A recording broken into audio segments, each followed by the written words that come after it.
जय श्री कृष्णा दोस्तों, मैं हूं नरेंद्र अग्रवाल और आप देख रहे हैं नरेंद्र अग्रवाल यूट्यूब चैनल।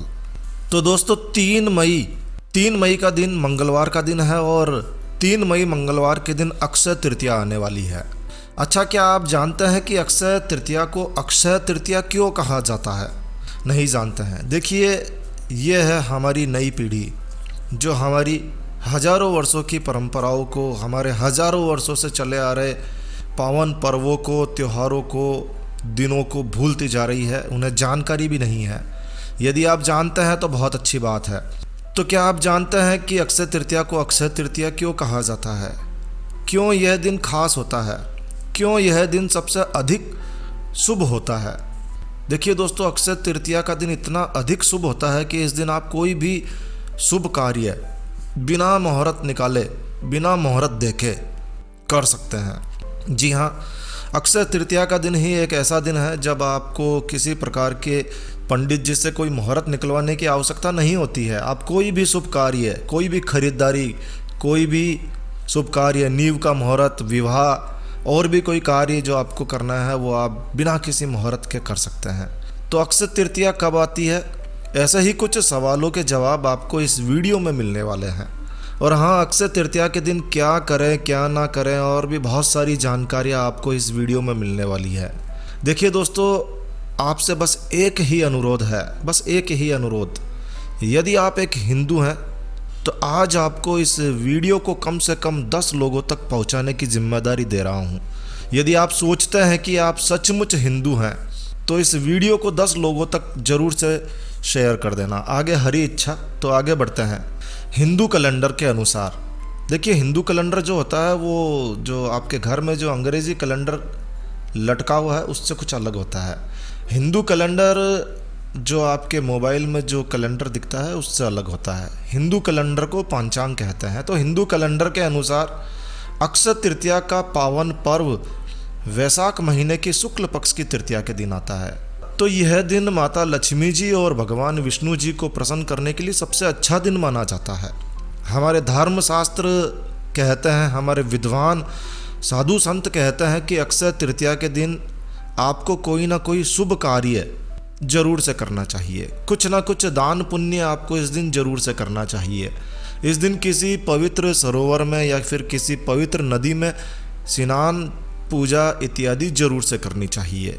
क्यों करनी चाहिए? क्योंकि इस दिन किए गए कार्यों का शुभ फल कभी भी समाप्त नहीं होता है, क्योंकि वो अक्षय हो जाता है। अक्षय यानी कि जिसका कभी क्षय ना हो, जो कभी समाप्त ना हो। तो चलिए अब आपको बताते हैं कि इस दिन को अक्षय तृतीया क्यों कहा जाता है। देखिए दोस्तों, अंग्रेजी कैलेंडर आपने देखा है। अंग्रेजी कैलेंडर में क्या होती है? तारीख होती है। ऐसी तारीखें होती है जो लगातार बढ़ते हुए निश्चित क्रम में होती है। 1, 2, 3, 4, 5, 6, 7, 8, 9, 10, 31 तारीख तक की दिन होते हैं। लेकिन हिंदू कैलेंडर इस तरह से नहीं होता है। हिंदू कैलेंडर में दिन तिथियों के रूप में होता है और एक ही दिन में 2 तिथियां भी हो सकती है या एक ही तिथि 2 दिन तक भी हो सकती है। कभी कभी ऐसा भी हो सकता है कि तिथि टूट भी जाती है, जैसे कि अष्टमी के बाद में अगली तिथि सीधे ही दशम भी हो सकती है। तो फिर आप कहेंगे कि नवमी कहाँ गई?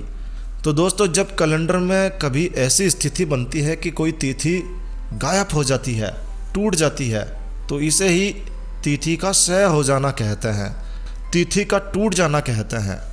ये तिथि कोई भी तिथि हो सकती है, लेकिन केवल और केवल वैशाख महीने की शुक्ल पक्ष की तृतीया, ये एकमात्र ऐसा दिन है जो कभी नहीं टूटती है। जी हाँ, वैशाख महीने के शुक्ल पक्ष की तृतीया कभी भी गायब नहीं होती है।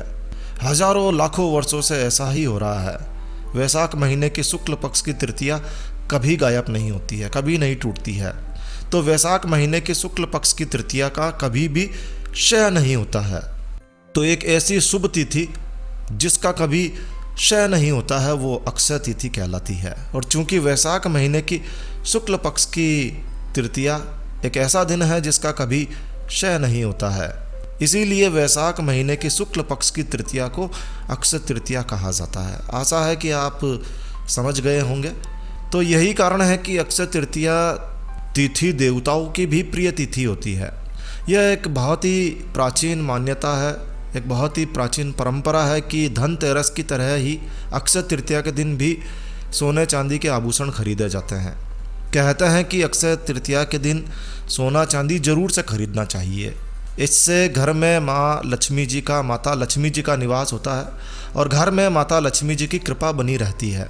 कई लोग इस दिन वाहन खरीदते हैं, मकान जैसी स्थायी चीज़ों की खरीदारी भी करते हैं, क्योंकि कहते हैं कि अक्षय तृतीया के दिन संपत्ति खरीदने से ये हमेशा स्थायी रहती है, क्योंकि इस दिन किए गए कार्यों का फल अक्षय होता है। लेकिन अब हर व्यक्ति सोना चांदी गाड़ी बंगला तो नहीं खरीद सकता है ना। तो शास्त्रों में इसके लिए भी कहा गया है कि यदि आप सोना चांदी नहीं खरीद सकते हैं तो फिर क्या खरीदें। देखिए, ये जानकारी हम आपको इसी वीडियो में आगे देने जा रहे हैं, तो देखते रहिए इस वीडियो को। तो देखिए दोस्तों, इस बार की अक्षय तृतीया बहुत ही खास है, क्योंकि इस बार अक्षय तृतीया के दिन 3 राजयोग बन रहे हैं। इस बार अक्षय तृतीया के दिन सभी सुखों को देने वाले शुक्र अपनी उच्च राशि में रहने वाले हैं, और अपनी उच्च राशि मीन में रहकर शुक्र मालवीय राजयोग का निर्माण करने वाले हैं।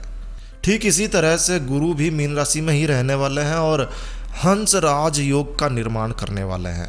शनि भी अपने घर में रहकर सस राजयोग बना रहे हैं।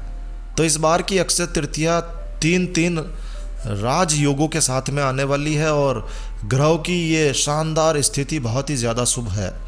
तो इस प्रकार से इस बार की अक्षय तृतीया और ज़्यादा खास हो जाती है। तो ऐसे में आप इस अबूझ मुहूर्त में कैसा भी कोई भी मांगलिक कार्य कर सकते हैं। यदि संभव हो तो इस दिन सोना चांदी, घर, जमीन, दुकान, वाहन, प्रॉपर्टी आप जरूर से खरीदें। और यदि इस बार ये संभव नहीं हो पा रहा है तो आप इस दिन कुछ और शुभ चीज़ों को खरीद सकते हैं, खरीद कर घर में ला सकते हैं। चलिए जानते हैं कि यदि आप सोना चांदी नहीं खरीद सकते हैं तो आपको क्या खरीदना चाहिए।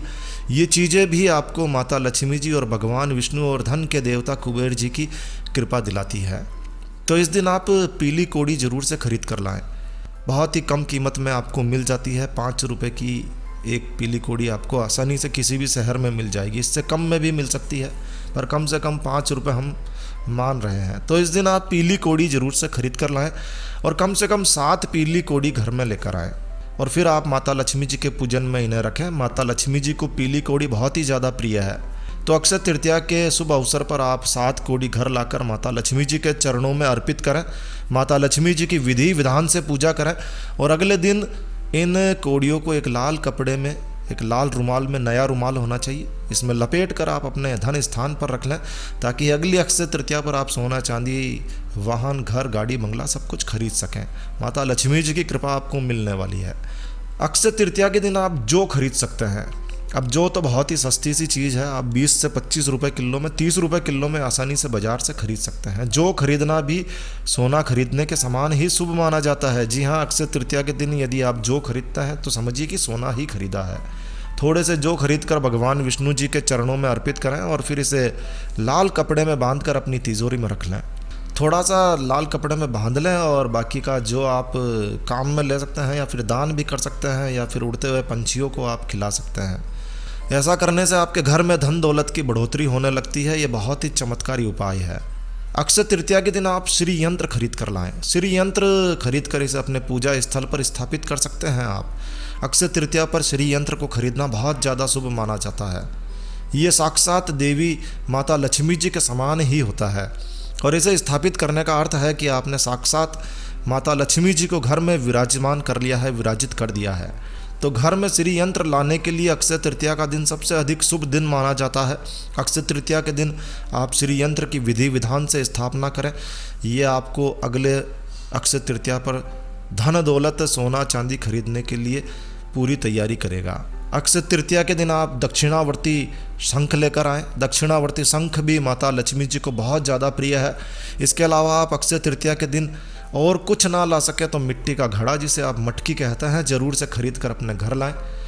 और यदि आप 2 घड़े ला सकें तो आप एक घड़ा अपने घर में रखें और दूसरा घड़ा आप राहगीरों के लिए पानी भरकर रोज़ाना रखें तो बहुत अच्छा है। और नहीं तो अक्षय तृतीया के दिन आप किसी प्याऊ में जाकर आप पानी भरवा सकते हैं। आप वहाँ पैसे देकर आ सकते हैं कि भाई ठीक है, अगली बार जब पानी मंगाए तो हमारे पैसों से मंगा लें। आप उस दिन कुछ दान जरूर से करें। तो अक्षय तृतीया के दिन आप मटकी खरीद के ला सकते हैं।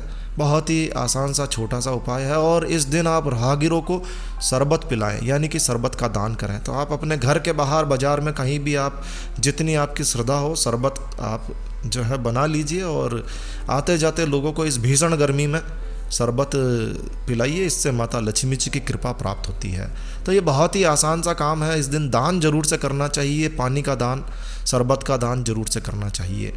देखिए दोस्तों, अक्षय तृतीया के दिन धन प्राप्ति के कई उपाय किए जाते हैं। माता लक्ष्मी जी को प्रसन्न करने के कई उपाय किए जाते हैं। यदि आप इन उपायों की जानकारी चाहते हैं तो हमने एक सेपरेट से अलग से एक वीडियो जो इससे पहले हमने अपलोड किया है, आप उसे देख सकते हैं। उसमें हमने सारे उपाय शेयर किए हैं। इस वीडियो का लिंक आपको इस वीडियो के अंत में भी मिल जाएगा, तो आप उस वीडियो को भी देख सकते हैं। तो दोस्तों, एक बार फिर से अनुरोध है, हमारे देश की, हमारे हिंदू धर्म की प्राचीन श्रमद्ध परंपराओं को जिंदा रखने के लिए हम प्रयास कर रहे हैं। और इस वीडियो को आप कम से कम 10 लोगों के साथ में ज़रूर से शेयर कीजिए। इसमें तो आपका कुछ भी नहीं लग रहा है, चलिए यही दान कर दीजिए। तो इस वीडियो को कम से कम 10 लोगों तक पहुंचा दीजिए, आपका यह उपकार भी काफ़ी होगा।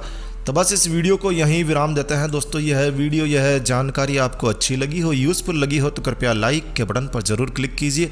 और यदि आपने हमारा ये चैनल सब्सक्राइब नहीं किया है तो कृपया चैनल सब्सक्राइब कर लीजिए, क्योंकि इस चैनल पर हम लेकर आते हैं आपके लिए तरह तरह की धार्मिक जानकारियाँ, होम रेमेडीज, होम टिप्स और टेक्निकल नॉलेज। तो सब्सक्राइब करने पर क्या होगा? तो सब्सक्राइब करने पर आपको हमारे नए वीडियोस की अपलोड्स लगातार निरंतर मिलती रहेगी। तो अभी सब्सक्राइब के लाल बटन पर क्लिक करके चैनल सब्सक्राइब कर लीजिए। तो एक नया वीडियो, एक नई जानकारी लेकर मैं आपका दोस्त नरेंद्र अग्रवाल फिर मिलूंगा। तब तक के लिए stay healthy, stay happy. Thank you for watching my video. Thanks. जय श्री राम, जय हनुमान।